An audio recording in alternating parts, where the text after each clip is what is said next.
આચાર્ય શ્રી ગુરુજીને ગામમાંથી પટેલ સબવડાને મારા વાલા ભાઈઓ અને બહેનો, મારું નામ પટેલ નિશાબેન જસવંતભાઈ છે. 26મી જાન્યુઆરી નિમિત્તે હું સ્વચ્છ ભારત સ્વસ્થ ભારત વિશે જે કંઈ પણ રજૂ કરું તે આપ શાંતિપૂર્વક સાંભળે તેવી મારી વિનંતી.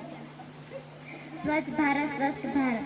સ્વચ્છતા અને સ્વસ્થ એક જ સિક્કાની બે બાજુઓ છે. જ્યારે આપણી આસપાસ કચરો અને ગંદકી હોતી નથી ત્યારે બીમારી ફેલાતી નથી. સ્વચ્છ ભારત સ્વસ્થ ભારત એ માત્ર એક સૂત્ર નથી, પરંતુ આપણા દેશની ઉજવણી ભવિષ્ય માટેનો પાયો છે.